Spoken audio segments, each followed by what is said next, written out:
Greetings and welcome to our daily walk through the scripture for August 1st.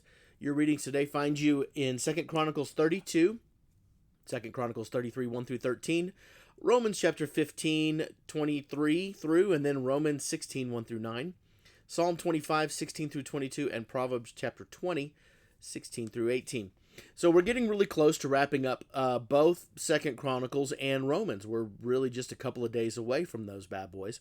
But I want to kind of close out Second Chronicles a little bit and kind of visit about some of those things, because I imagine by now, if you're being honest, your eyes are kind of crossed about it. I mean, because you've, over the last several chapters, you've read about Ahaz, and you read about Tilgalth Pilez. I don't even know how to say his name. Tiger Pilsner. And then suddenly you read about a different guy, and a guy by the name of Sennacherib, and then Shalmaneser, and how does this all fit in together? Well, that's a great question. See, the thing that we have to remember about this, there's a couple things we have to remember. Number one, the big bad boy on the block at this time is Assyria. Okay, the Assyrian Empire, and they had their capital in one place, and then during this time in the Old Testament history, they're going to move their capital to Nineveh. Now, Nineveh sounds very familiar, doesn't it? Yes, it does. And Nineveh will come in as a promise that we know about from the story of Jonah, right? The prophet Jonah. Jonah had given a prophecy many years prior about Nineveh, but Nineveh has now become the capital of Assyrian Empire. Okay, now the question is, which king does what and how long and all these kind of things.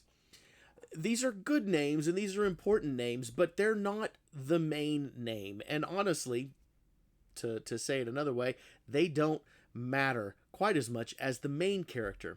See, here's the thing that we often forget about when we're reading 1st and 2nd Kings, 1st and 2nd Chronicles, as to who the main character is. It's not the kings. It's not the kings of Judah. It wasn't the kings of Israel, of the split tribes. It's not even the kings of the conquering empires, the Assyrians. No, the main character is God. And the question then becomes on these other people, these minor characters, on whether they remain faithful to God or unfaithful to God. In the case of Ahaz that we read about a couple days ago, we see that he was unfaithful. And as a result of that, he met a pretty horrible death. Okay? Same thing with Hezekiah. Well, not a horrible death. Hezekiah was considered a good king, though Hezekiah had his own pride issues that we see and we learn about. But it's a question of whether or not they remain faithful or unfaithful. Now, because of his faithfulness, Hezekiah actually wards off attack from the Assyrian king at the time, a guy by the name of Sennacherib. Okay? Now, Sennacherib, this is a freight train that's been going on in the Assyrian Empire. They've been conquering the known world. They've been doing a lot of stuff, and yet they run here into Jerusalem, and suddenly Jerusalem wins, or at least doesn't lose. The Sennacherib decides that their God is far more powerful than the God of these lands that he's been conquering, and he kind of gets a big head. And so then God says, you know what? You don't get to do that. And so he delivers, as it says here, he delivers them from Assyria. So in verse 22 of Chronicles 32, the Lord saved Hezekiah and the inhabitants of Jerusalem from the hand of Sennacherib, king of Assyria. So these are all beautiful things that happen because of the faithfulness. And then we have mixed kings. We have kings like Manasseh. Manasseh ruled for 55 years. And it did, according to verse 2 of 2 Chronicles 33, what was evil in the sight of the Lord, according to the abominations of the nations. And it talks about all the evil things that he did. He did horrible things. He did terrible things.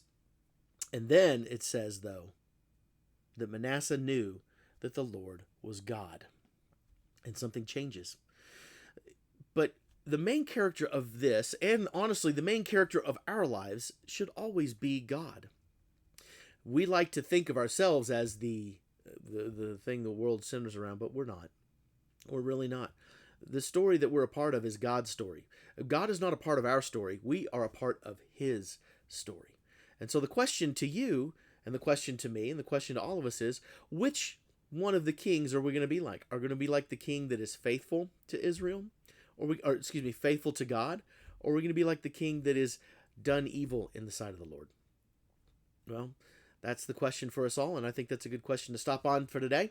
And we will wrap up Romans tomorrow. See you then.